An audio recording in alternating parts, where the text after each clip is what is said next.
Abner, Saul's cousin and the commander-in-chief of the army of Israel, was the kind of man who seemed carved from rock. The story of Abner, which unfolds in the heat and dust of the newly founded monarchy, is that of a giant. He was taller than most of his men. His thick, dark beard cascaded down to his chest, and his eyes, were a glacial, insightful gray that seemed to pierce the most resistant armor. He wasn't just a soldier. He was the military pillar of an entire nation, Saul's shield.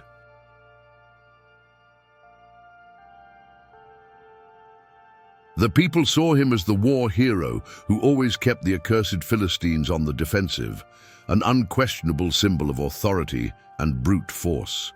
On that particular day, he was in the command tent, his dull bronze armor gleaming under the weak light of the lamp, reviewing maps, but the weight of Saul's crown didn't come close to the tension he carried in his soul. It so happened that behind that wall of muscle and strategy, there was a sinister secret that corroded Abner from within, like an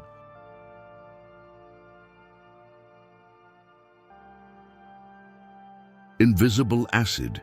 He suffered from a severe and recurrent mental illness, which at the time the people didn't understand, and they labeled it an evil spirit sent by God, a curse that gave chills to anyone. It was a terror that came in uncontrollable fits of paranoia and fury, where his reality was distorted into a thick mist of distrust. That morning, while the dust of the camps was lazily rising on the horizon, Abner felt the first tremor of the crisis. He was talking to one of his captains, a loyal comrade, but suddenly, Abner's eyes saw an intention of betrayal in that friendly look, and the blood rushed to his head like a scalding wave. He almost bellowed an order for execution, but managed to restrain himself, his thick hands gripping the scabbard of his sword until his knuckles turned white, sweating cold on his forehead. Abner's greatest fear wasn't, mind you, the clang of war or the arrow piercing the mail. That intimidating man who made entire armies tremble was terrified of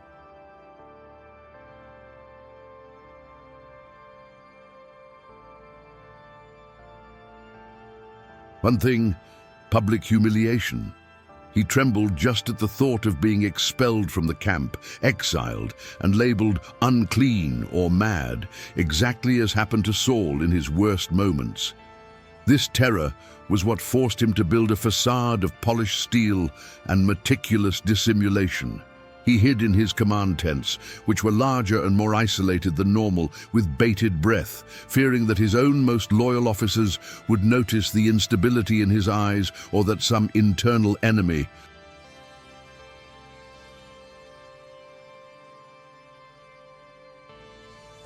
lurking in the shadows of the palace would use his secret to bring him down and, by extension, dismantle the young kingdom of Israel. It was an agonizing solitude within his own glory. The search for a way out was feverish and subterranean, a secret drain on his vast personal fortune. Abner was willing to pay any price in gold and silver, whatever it took, to be rid of this torment that he felt like a spiritual parasite.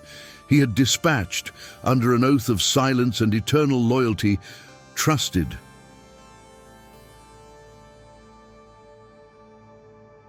servants, men he had known since childhood and who were mute by nature or by the trauma of war, to scour the outskirts of Israel, going after unofficial prophets and seers. They were those who operated on the margins of the temple, the foreign charlatans and obscure mystics who promised liberation through strange rituals and bitter herbal potions.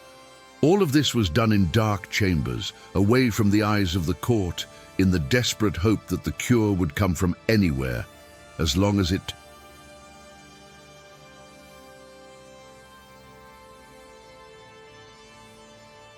was quick. That day, the sun in the camp of Israel rose in the sky like a rusted copper coin, but the heat did not relieve the coldness that crept up his spine. Abner, wrapped in a heavy woolen cloak, even though the morning was well advanced, was restless, walking in circles on the beaten earth of his tent. His shoes, made of the finest quality leather, did not make a single noise, but the tumult inside his head was deafening. He tried, with the brutal discipline of a general, to organize his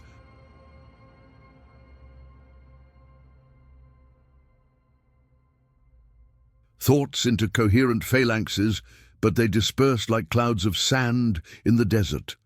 Suddenly, an icy suspicion settled in.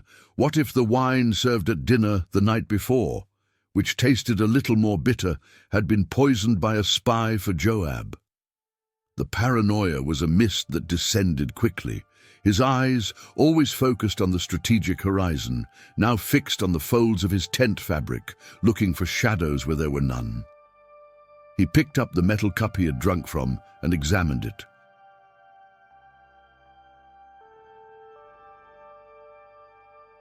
Obsessively, looking for residues or strange stains, feeling a dry, visceral panic.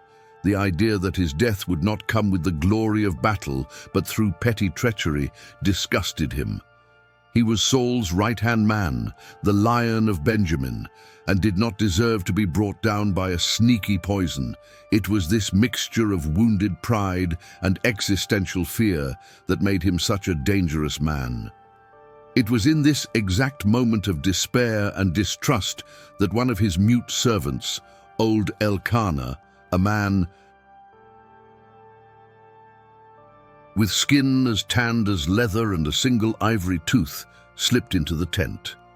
Elkanah did not need words. The urgency in his deep brown eyes was enough. He extended a rolled parchment tied with a crimson linen thread to Abner, which looked like it had been hastily collected from some gutter. Abner took it with an almost superstitious hesitation, as he knew that these clandestine messages were his only hope, but also the bridge to his ruin. The parchment did not smell of temple incense, but of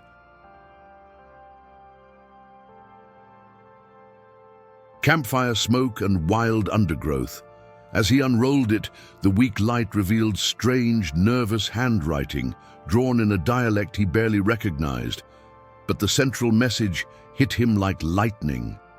The cure, the text said, would not come through silver or goat's blood, but would require a stripping bare of the soul before the one the world rejected. Abner's heart, which had the rigidity of a war shield, experienced an icy jolt, a mix of aversion and a magnetic attraction. The humiliation he so feared now seemed to be the price of his sanity. The demand for the stripping bare of the soul was not just a term, it was a spit in Abner's honor. For a man whose identity was cemented in armor and the rigidity of military command, humility was the final defeat. He stood there, the crumpled parchment in his hand, feeling the tent, which was his only refuge, become a suffocating pressure chamber. His thoughts were like swords clashing. I, the Lion of Israel, bow to a rejected one. I, who killed 10 Philistines before breakfast, beggar street seer? The fury of humiliation almost made him tear the paper, but the chilling fear of going completely mad was a more potent break. The last crisis had been so violent that he had distrusted his own shadow, and he knew that if the next fit came during a strategy meeting, it would be his end, and the nation would fall into chaos. He faced the message as a profane enigma, a revolting price, but one that deep down he knew he would have to pay. The weight of his pride seemed 1,000 times greater than the bronze armor he wore every day. He spent the rest of the morning sinking into the complexity of his dilemma, his mind working like a stone mill. If the cure did not come from sumptuous sacrifice, nor from the sword, perhaps it would come from the darkness, from the place that he, as the general of God's army, should never tread. He summoned Elkanah with a brusque gesture, and, in a low, harsh voice, he gave orders for him to Find, at nightfall, a prophet he had heard of, an old recluse named Zacchaeus, who lived in a cave in the western hills, a man who had been expelled from the lineage of official prophets for having visions considered too strange and for speaking with uncomfortable simplicity about the weakness of the powerful. Abner did not trust him, but there was an intriguing rumor. Zacchaeus did not accept gold or silver. The only form of payment, they said, was absolute frankness. This demand, more than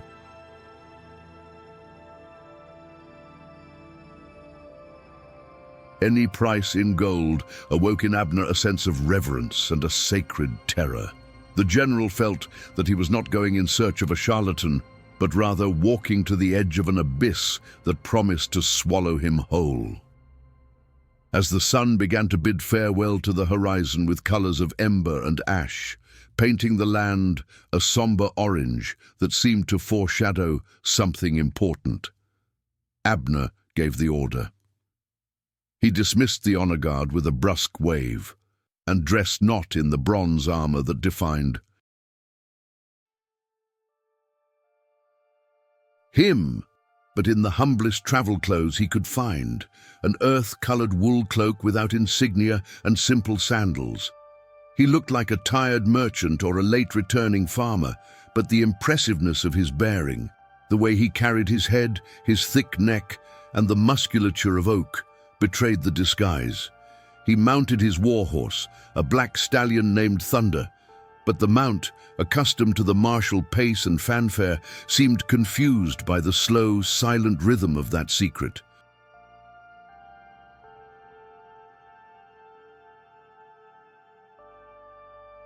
Journey. The general felt a strange chill down his spine, not from fear of the enemy, but from the brutal exposure that awaited him. He looked back at the lights of the camp and felt that he was leaving behind the very man he had been until that moment. The night journey through the rugged, dark hills of Benjamin was a literal and metaphorical descent. The road, almost non-existent, was just a goat trail, and the wind, which blew cold and cutting, brought with it the acrid smell of wet earth.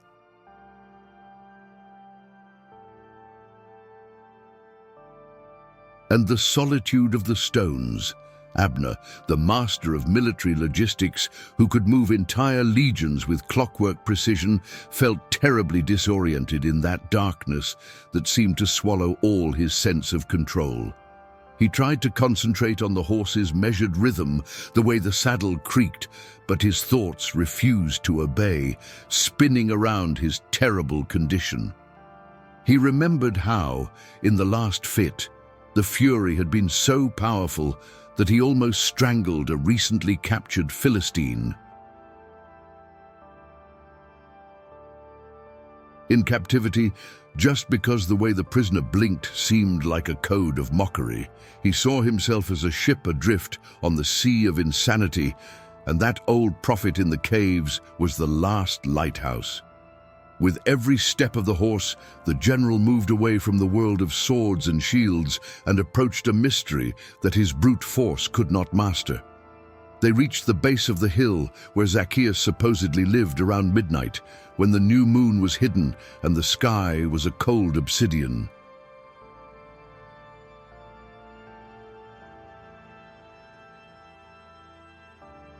Blade dotted with stars that seemed absurdly close. The smell of the forest changed. Instead of earth and pine, there was an aroma of old smoke and strange incense mixed with the mold of the stone. The cave was not a hole in the earth. It was a fissure in the living rock, a black and irregular mouth carved by time and abandonment. Elkanah stopped Abner's horse with a silent touch on the harness, and the general dismounted, feeling the weight of his mission intensify. He looked at the entrance.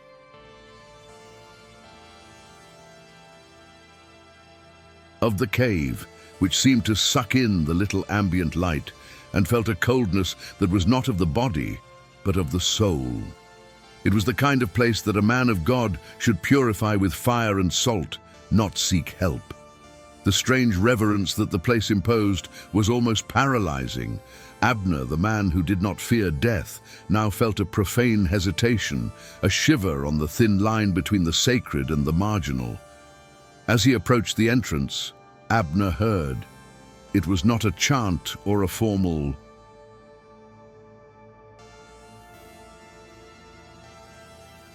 prayer, but a low, guttural sound, like the wind blowing through a hollow femur. Inside, the cave was illuminated by a single oil lamp, whose yellowish light made the shadows alive and dancing, transforming the rock formations into grotesque figures of demons and beasts. And there he was, Zacchaeus. He was a thin, almost skeletal old man, with skin that looked like parchment stretched over thin bones, and he wore only a rag of raw linen. His eyes, man, were the most memorable thing. They were neither blue nor brown, but a pale, milky green, which did not seem to see what was in front, but what was inside Abner. The prophet did not move, did not blink, just continued the measured murmur, and the general felt the invisible armor of his pride crack before that gaze that seemed to carry the weight of 1,000 years, and unveiled his most terrible secret. He was the antithesis of power, and this terrified him. The silence that followed Abner's arrival was heavier than the breastplate he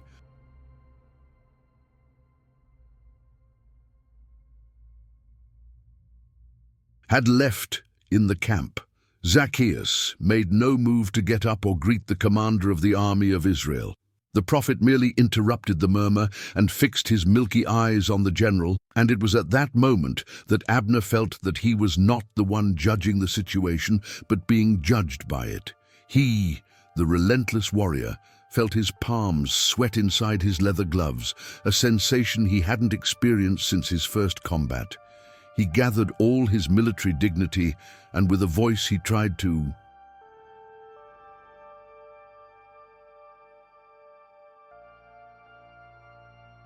keep firm, but which sounded strangely hollow in that cavernous space. He broke the silence. "Old man," Abner said, swallowing hard, "my servant said you possess a special understanding of the spirits that haunt the powerful. I came to seek the cure for a torment that steals my peace."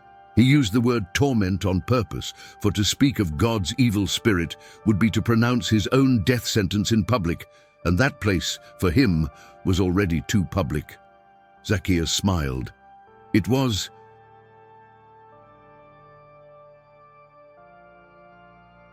not a smile of welcome, but of deep and painful knowledge, which wrinkled his parchment skin even more. "You came, Abner, the man whose strength is his weakness," he replied, and the voice was hoarse but incredibly resonant, as if the cave itself were speaking. "Your torment is not in the clouds, but in the shadow of your own throne. And I tell you, I accept neither gold nor silver, for what steals your peace is too expensive to be bought. The price is your pride, General. Your spirit is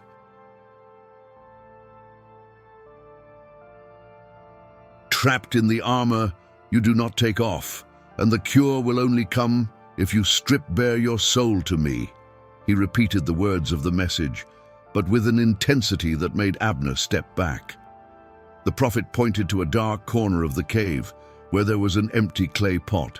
"Sit there in the dust and tell me the truth about the day your fury made you fail, not before the enemy, but before your own heart. Only complete vulnerability will be your peace offering."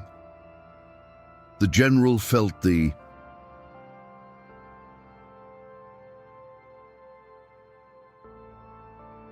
humiliation burn him, but the chilling terror of the next crisis was the furnace that forced him to yield.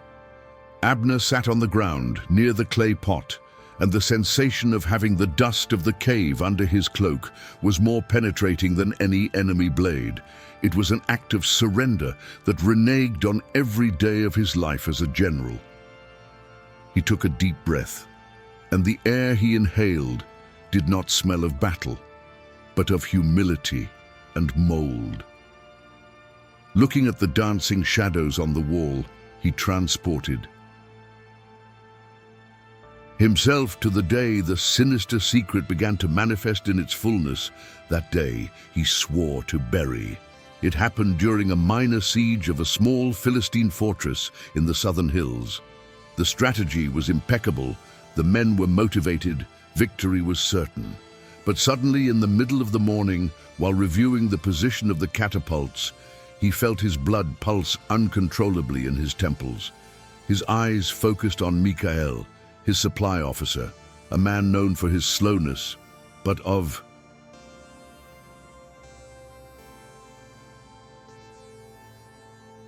immaculate fidelity.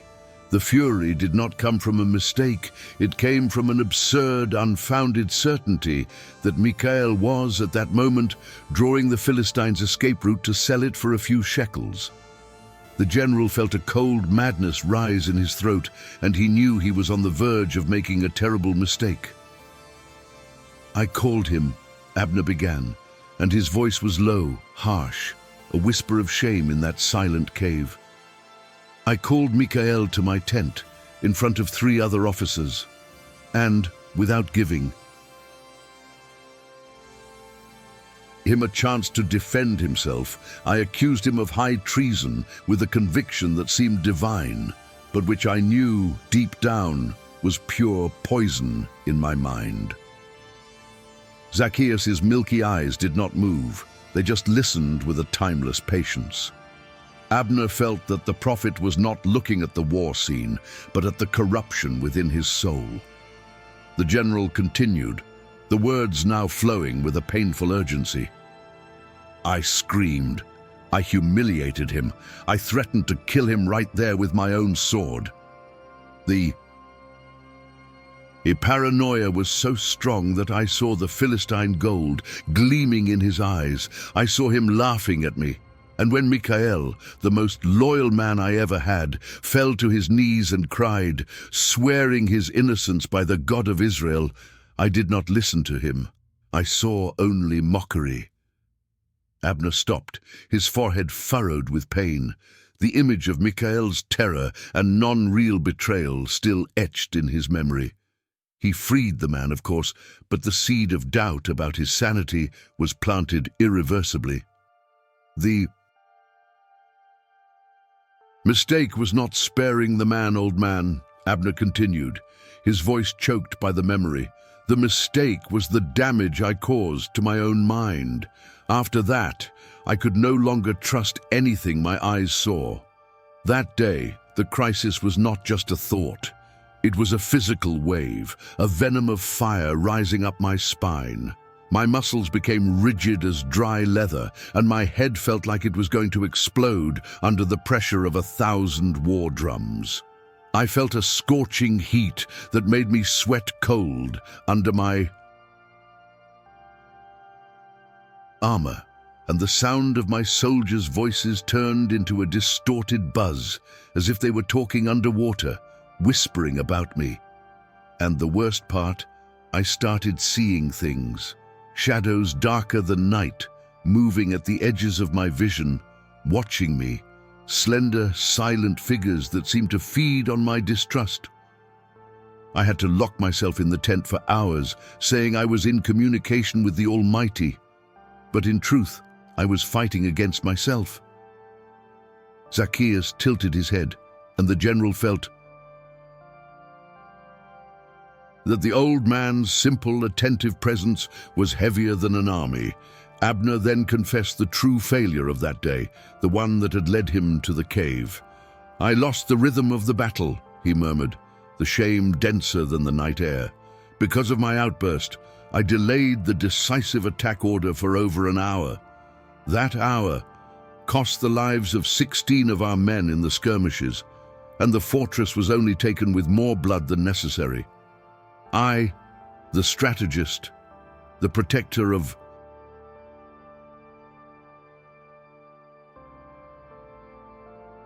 Israel, allowed my own madness to be the Philistines' most effective weapon that day." He stopped, the giant's body trembling. The humiliation was complete. He, the invincible, had exposed his deepest shame to an expelled prophet. Reverence and dread mingled in the general's stomach. He had traded the security of his glory for the terrifying possibility of a cure. Zacchaeus remained motionless for a long moment, the silence filling the void left by Abner's heavy words. The old prophet, whose thinness made him look like a reed twisted by time, finally moved, but not to offer solace or ritual. He extended his thin, marked hand and pointed to the entrance of the cave, where the darkness was complete. "Your evil spirit, General," Zacchaeus spoke, and each syllable was like a small pebble falling, did not come from an external demon. It is the bitter fruit of the seed you planted when you placed your strength above your faith. The prophet described Abner's condition in a way the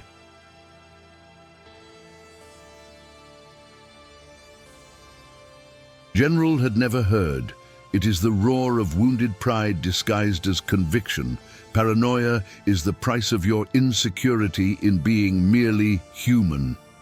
He then stood up with surprising agility for his age and picked up a clay chalice that was hidden in a recess in the rock, which seemed to have been there since the beginning of time.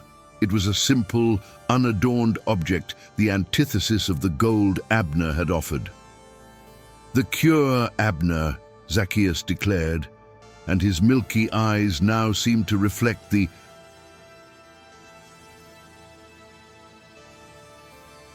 light from within, a vision that surpassed the bronze, is not magic, it is restoration. You must drink this water, collected from the forgotten stream that runs beneath the Holy Land. Zacchaeus filled the chalice with water from a hidden jar and extended it. But the crucial gesture came next, and it was as bizarre as the prophecy. "You must return to your camp, and at sunrise, you will seek out the one you offended, Micael, the slow, the loyal. You must tell him, without changing a single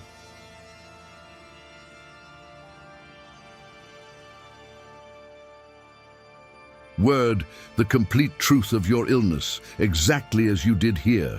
You will do it in front of all the officers who witnessed his humiliation, and you must ask him, your inferior, for forgiveness for defaming him and for putting your instability above the lives of your men. This act of absolute humility is your peace offering. If you do it, the water will purify you. If not, the darkness will consume you by the next sunset." The general felt the earth tremble under the idea of such exposure.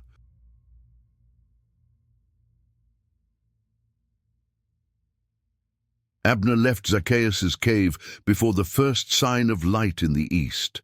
The moist clay chalice, held with the same rigidity with which he held his shield in battle. The water he had drunk felt cold and clean, but it was not the liquid that worried him. It was the bizarre and terrifying odor.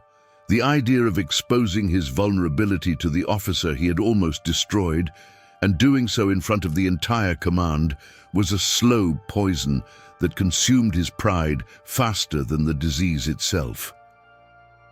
What he feared was not pain, it was laughter, mockery, and the immediate fall from his status. He was the banner of strength, and the public confession of madness would make him a puppet of scorn for his enemies.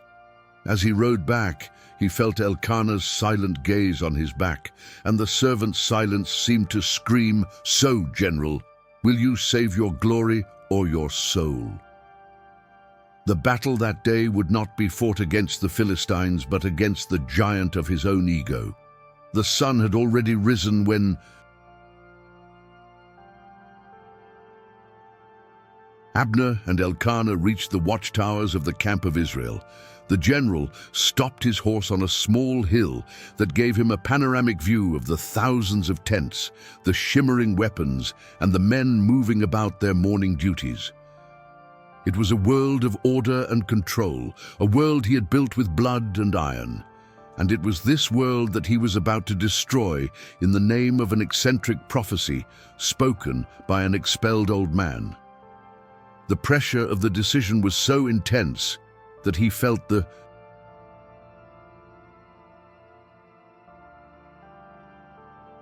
tingling of paranoia returning, a hissing voice in his head that said, "They are laughing at you now. They already know. You are being foolish." He squeezed the empty chalice, and his military mind sought a way out, an alternative strategy. But the brutal simplicity of Zacchaeus' demand, humility or destruction, left no room for maneuver. He had to choose between being a sane and humiliated general or a mad and exiled hero, with a cold and sudden resolution which was the mark of his genius. In combat, Abner descended the hill. He exchanged the cautious pace for the heavy, determined stride of the commander heading into battle, but the battle was internal. He went directly to the central meeting area of the camp, where, at this time of the morning, the officers gathered to receive the day's orders and discuss logistics. His arrival, without the customary fanfare or elite guard, caused an immediate and heavy silence. The eyes of everyone, division generals, captains, and veterans,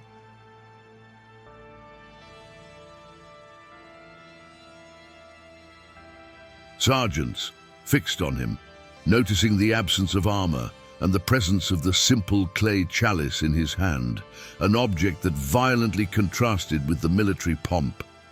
Abner felt the heat of judgment rise up his neck, but he stood firm, looking for the man who would become his judge, Micael, the supply officer, who was standing humbly at the edge of the crowd with a look of confusion and perhaps a remnant of fear. Abner did something no one had ever seen him do. He walked slowly to the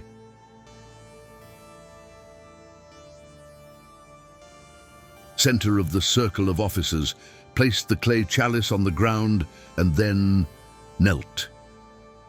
The sound of his knees meeting the beaten earth was loud and shocking, an earthquake of military protocol.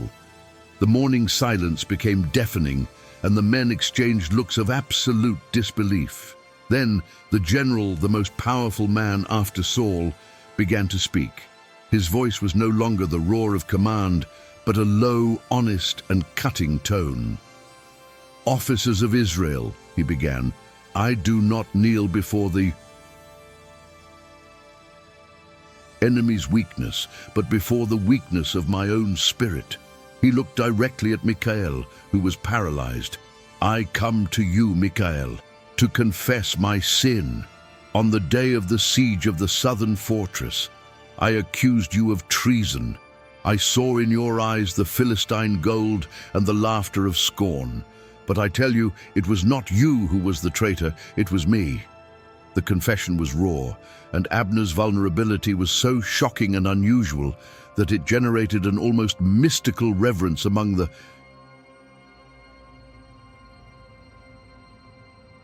officers. Micael, the supply officer, was a simple man, with shoulders hunched by the weight of burdens and not war, and his expression was one of pure astonishment, more frightened by the general's confession than by the previous death threat. It took him long seconds to process the scene. Abner, the untouchable, the terror of the Philistines, kneeling on the ground, exposing the wound of his soul. The other officers were petrified, witnessing not a punishment, but a miracle of humility. When Micael finally managed to move, it was not to mock or gloat, it was to do something equally unthinkable. He bowed deeply before the kneeling general, a gesture of sincere respect, and his words came out as a trembling breath. "General Abner," he said with teary eyes, "there is nothing to forgive. My heart never held a grudge. May the God of Israel heal you, Commander, for the confession of your weakness is stronger than all your armor." It was a pure and simple forgiveness, given by a man of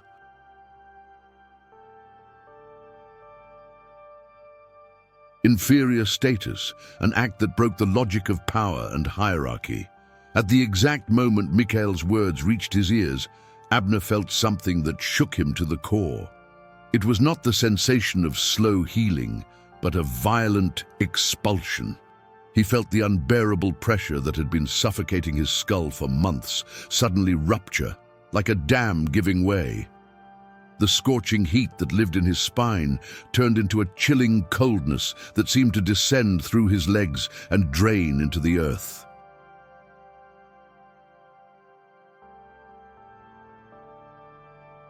He staggered slightly, and the distorted buzzing that turned voices into malicious whispers disappeared completely.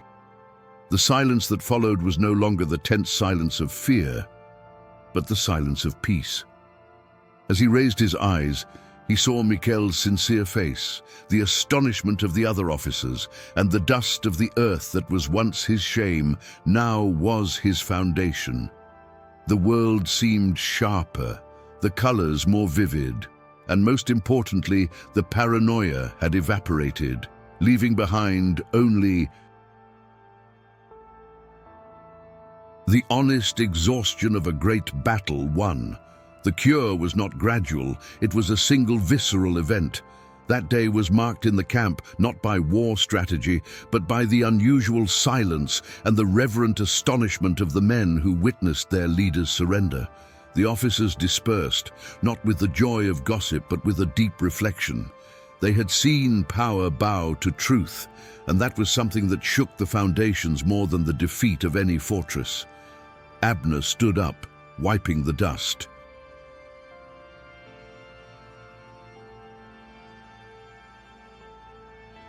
From his clothes, with the dignity that armor did not give him, but with the lightness of a newly freed man.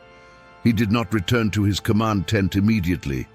Instead, he walked slowly through the camp, observing the men and their tasks. For the first time in months, he saw tired and dedicated faces instead of masks of betrayal and scorn. The world had not collapsed. His power had not evaporated. In fact, he felt he had gained a new and strange authority, the one that comes from the acceptance of one's own humanity. Abner's life changed from that moment, but not in the way the prophet Zacchaeus or he himself might have imagined. The general maintained his strength, his relentless strategy, but now it was tempered by a forced humility that became authentic. He no longer doubted Micael or his other officers, but rather his own absolute certainties. He became a leader who listened more and shouted less. However, the secret of the cave and the public confession were never fully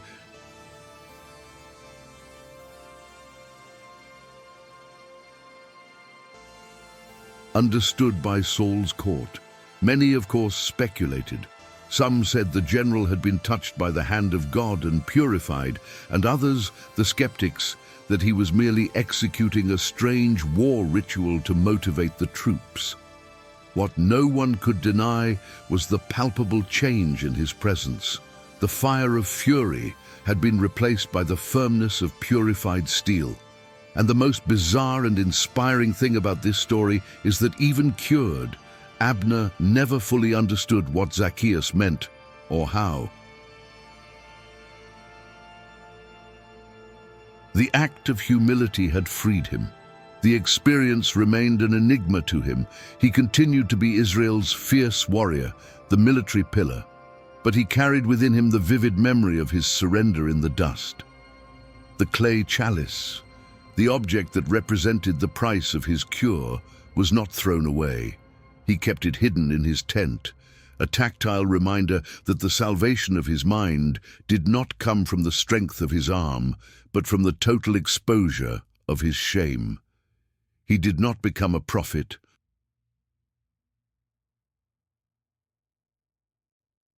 but a wiser warrior, knowing now that the line between glory and madness was thin and that true reverence was not for his king, but for the fragility he shared with his soldiers.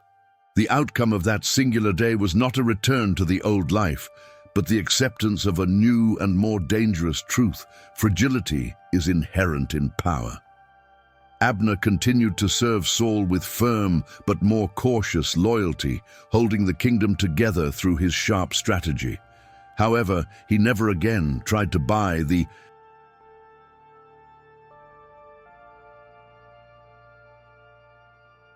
Peace of his mind with gold, his solution was practical and at the same time spiritual. Whenever he felt the first shiver of distrust returning, that cold whisper of paranoia that threatened to take over, he forced himself to seek out one of his subordinates, the simplest, the least powerful, and ask them about their problems, their families, and their difficulties. He traded his obsession for the reality of others, and the focus on the weakness of the other magically dissipated his own.